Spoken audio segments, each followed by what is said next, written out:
कहानी की शुरुआत में हम देखते हैं कि कुछ बेहद खतरनाक क्रिमिनल्स को एक समुद्री जहाज के जरिए अपने देश वापस ले जाने की प्लानिंग चल रही है। उनमें पार्क नाम का एक क्रिमिनल सबसे ज्यादा खतरनाक था।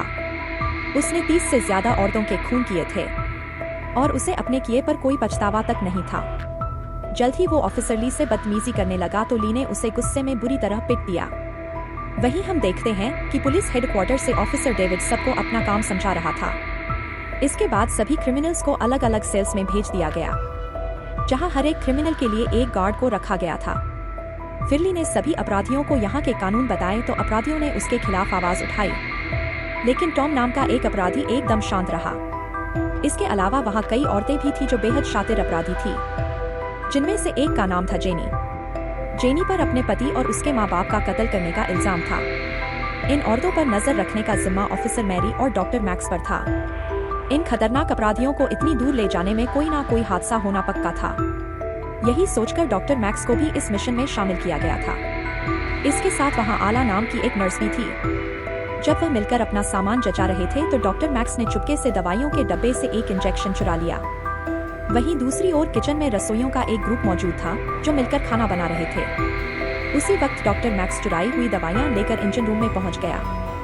तब ये खुलासा होता है कि डॉक्टर मैक्स को इस शिप पर मौजूद सबसे खूंखार क्रिमिनल अल्फा को इंजेक्शन देने का मिशन दिया गया था। इस इंजेक्शन का मकसद अल्फा को पूरे सफर में सुलाए रखना था। मगर शिप में अल्फा को कहाँ रखा गया था, ये पुलिस हेडक्वार्टर में बैठे ऑफिसर डेविड के अलावा और कोई नहीं जानता था। उधर डेविड कुछ खुफिया कागज देख रहा था तो उसे पता चला कि अल्फा मिलिट्री में हुआ करता था। खैर, रात के समय शातिर पार्क ने अपनी जीप में छुपाई हुई तार निकाली और उसकी मदद से उसने अपनी हथकड़ी खोल दी। फिर उसने ये तार दूसरे कैदी को दी ताकि वो भी आजाद हो सके। तभी अचानक ये खुलासा होता है कि किचन में जो रसोई मौजूद थी वो कोई और नहीं बल्कि पार्क के ही चेले थे जो असली रसोइयों को जान से मारकर उनकी जगह शिप में घुस आए थे। वहीं पार्क के सेल में जब एक पुलिस वाला चेक करने आया तो पार्क और उसके साथी ने मिलकर उसकी जान ले ली और उसकी लाश को फ्रीजर में छुपा दिया।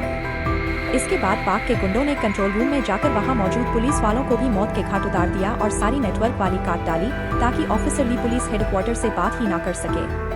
खैर, जल्द ही ऑफिसर ली को शिप में हो रही गड़बड़ के बारे में पता चला तो उसने अपनी टीम को जल्द से जल्द इकट्ठा किया, जिसमें मैरी भी शामिल थी। लेकिन जब वह कंट्रोल रूम में पहुंचे तो पार्क के गुंडों ने अचानक उन पर हमला कर दिया। जल्द ही वहां जबरदस्त गोलीबारी शुरू हो गई, मगर ऑफिसर ली और मैरी ने मिलकर पार्क के सभी गुंडों को खत्म कर दिया।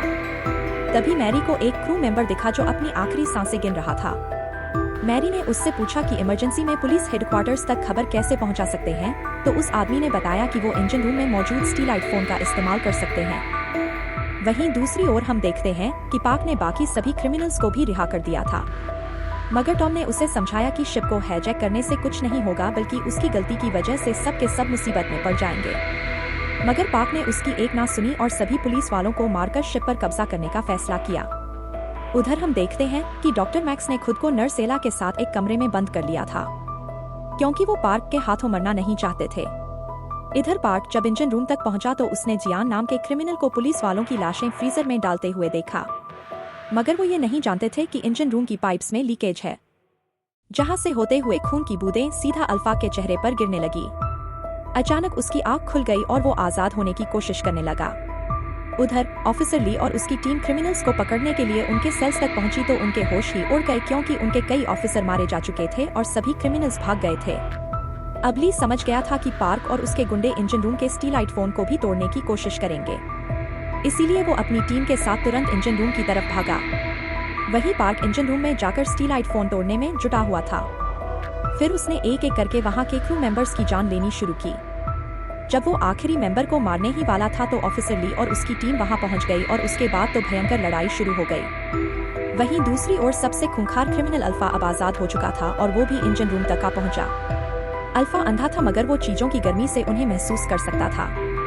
साथ ही उसकी सूंघने की शक्ति बहुत ज्यादा तेज थी और वो आम इंसानों के मुकाबले कहीं ज्यादा ताकतवर और तेज था।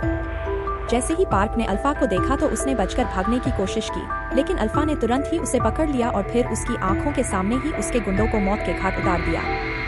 फिर वो पार्क की तरफ मुड़ाव रही की झटके में उसका भी काम तमाम कर दिया। ये सब देखते ही बाकी बचे हुए लोग तुरंत वहाँ से भाग निकले। वो इस तरह तो नहीं भाग पाते, इसीलिए टॉम अल्फा का ध्यान भटकाने में लग गया ताकि बाकी सब भाग सके। आखिरकार वो सब एक छोटे से दरवाजे से भाग निकले और उन्होंने अल्फा के आने से पहले दरवाजा बंद कर दिया। वहीं पुलिस हेडक्वार्टर्स में ऑफिसर डेविड स्टीलाइट की तस्वीरों के जरिए पता लगाने की कोशिश कर रहा था कि आखिर हो क्या रहा है। जब उसे पता चला कि सभी क्रिमिनल्स फरार हो गए हैं तो उसके पैरों तले जमीन की गई। तभी उसे डायरेक्टर नाम के एक आदमी का कॉल आया, जिसने उसे शिप पर हुई घटना के बारे में सब कुछ बताया। तभी हम देखते हैं कि संचान आदमी के सीने पर एक अजीबोगरीब सा नंबर था और ऐसा ही नंबर अल्फा की शरीर पर भी था। उधर शिप पर 2 बचे हुए क्रू मेंबर्स लाइफ बोट की मदद से अपनी जान बचाकर भागने की कोशिश कर रहे थे, लेकिन तभी अल्फा वहां आ गया और उसने उन दोनों को बड़ी बेरहमी से मार डाला। उधर नर्स ये सब खिड़की से देख रही थी कि तभी अल्फा को उसकी भी भनक लग गई और उसने अला का भी गला घोंट दिया। जब डॉक्टर मैक्स ने ये देखा तो वो डर के मारे कैबिन से भाग निकला, जहां उसे ऑफिसर ली और उसके कुछ साथी मिले। जब ऑफिसर ली ने उसे धमकाया तो डॉक्टर मैक्स ने कबूल कर लिया कि उसे अल्फा को नींद का इंजेक्शन देने के पैसे मिले थे, लेकिन वो ये बिल्कुल नहीं जानता था कि अल्फा जाग कैसे गया। फिर ली ने मैरी और बाकियों को किसी सुरक्षित जगह पर जाकर छुपने को कहा और खुद बचे हुए लोगों को ढूंढने निकल पड़ा। इसके बाद हम देखते हैं कि क्रिमिनल जियान घूमते घूमते जेनी के कमरे में घुस गया। उसने वहां मौजूद गार्ड को मारकर जेनी और बाकी क्रिमिनल्स को आजाद किया, मगर कुछ ही पलों में अल्फा वहां भी आ गया और उन पर जानलेवा हमला कर दिया। पर जैसे तैसे वो सब अपनी जान बचाकर लिफ्ट में घुस गए, तब अल्फा भी उनके पीछे दौड़ा और लिफ्ट के ऊपर चढ़ गया। इधर ऑफिसर ली ने जब ये सब देखा तो वो कैदियों को अल्फा के आतंक से बचाने के लिए दौड़ा, लेकिन तभी अचानक लिफ्ट सीधा नीचे जा गिरी, जिसमें दबकर जियान की मौत हो गई। तब ऑफिसर ली को लगा कि अल्फा भी मर गया होगा, लेकिन वो किसी तरह हम बच निकला था। फिर ऑफिसर ली ने तुरंत जेनी को फ्रीजर में छुपा दिया और खुद अल्फा का सामना करने लगा। उसने जैसे तैसे अल्फा का हाथ तोड़ डाला, लेकिन फिर भी वो अल्फा की ताकत के सामने टिक ना सका और माना गया क्नॉइस। इसके बाद वो फ्रीजर में घुसा तो जेनी घबराकर नीचे लेट गई और मरने का नाटक करने लगी। खुशकिस्मती से फ्रीजर की ठंड की वजह से अल्फा को उसके जिंदा होने का पता नहीं चला और वो चुपचाप वहां से बाहर चला गया। वहीं दूसरी ओर टॉम और बाकी लोग उस कमरे में पहुंचे जहां अल्फा को कैद किया गया था। वहां उन्हें अल्फा के कुछ कागजात मिले तो उन्हें पता चला कि अल्फा की उम्र तो बहुत ज्यादा है। सही मायने में तो उसे जिंदा ही नहीं होना चाहिए था। असल में वो साल 1943 के दूसरे विश्व युद्ध का फौजी है। युद्ध में जापानी फौजियों ने उसे पकड़कर बंदी बना लिया था, जिसके बाद उन्होंने उस पर तरह तरह के एक्सपेरिमेंट किए। असल में वो लड़ाई के लिए सुपर ह्यूमंस की फौज तैयार करना चाहते थे। फिर डॉक्टर मैक्स ने थोड़ी और छानबीन की तो पता चला कि अल्फा के अंदर कई सुपर ह्यूमन पावर्स है। वो एक आम इंसान से बहुत ज्यादा ताकतवर और तेज है और वो कभी भी बूढ़ा नहीं होगा। इसके बाद हमें साल 1943 की कहानी दिखाई जाती है, जहां जापानी साइंटिस्ट अपने सुपर ह्यूमन एक्सपेरिमेंट के सफल होने की खुशी मना रहे थे, लेकिन अचानक अल्फा उठ खड़ा हुआ और उसने सबको भयानक तरीके से मार डाला। इधर पुलिस हेडक्वार्टर से ऑफिसर डेविड एक स्पेशल टीम के साथ शिप की ओर रवाना हो गया। इस स्पेशल टीम के लोगों ने खास तरह का इंजेक्शन लिया था ताकि वो अल्फा की शक्तियों का मुकाबला कर सके।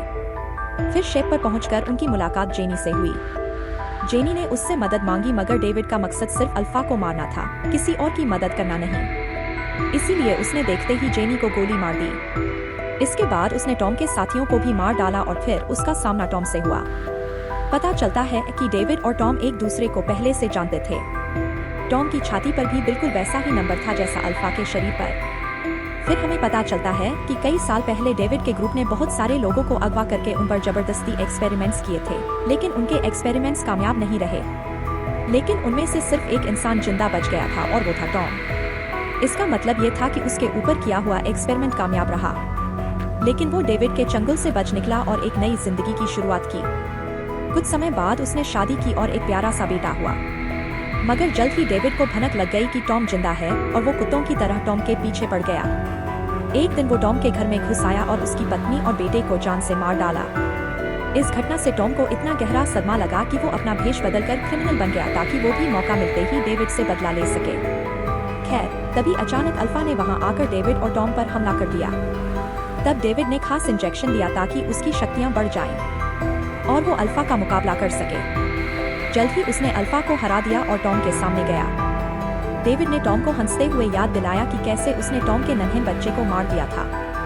तब टॉम ने गुस्से में डेविड पर हमला करके उसे समुद्र में फेंक दिया और खुद भी साथ ही कूद गया। फिर अगले दिन हम डायरेक्टर नाम के एक आदमी को देखते हैं, जो एक आइलैंड पर वही पुराने वाले डेविड के एक्सपेरिमेंट्स चला रहा था। फिर वहाँ एक बच्चे को दिखाया जाता है, जो कोई और नहीं बल्कि टॉम का बेटा ही था। असल में डेविड ने टॉम के बेटे को मारा नहीं, क्योंकि उसके अंदर भी टॉम की ही तरह सुपर पावर थी। वो तो बच्चे को उठाकर डायरेक्टर के पास ले आया था। तब ये खुलासा होता है कि डायरेक्टर भी उसी 1943 वाले जापानी एक्सपेरिमेंट का हिस्सा था, जिसमें अल्फा और डायरेक्टर दोनों को सुपर ह्यूमन पावर मिल गई थी। अब डायरेक्टर का मकसद था ऐसे ही एक्सपेरिमेंट करके बच्चों को सुपर ह्यूमंस बनाकर एक नई दुनिया का निर्माण करना। उधर टॉम समुद्र में कूदने के बाद बचकर किनारे तक आ पहुंचा और अब वो इस खुफिया ऑर्गेनाइजेशन से अपने परिवार की मौत का बदला लेने के लिए पूरी तरह तैयार था। अगर वीडियो पसंद आई तो लाइक कर देना, चैनल को सब्सक्राइब कर देना। मिलते हैं अगली वीडियो में।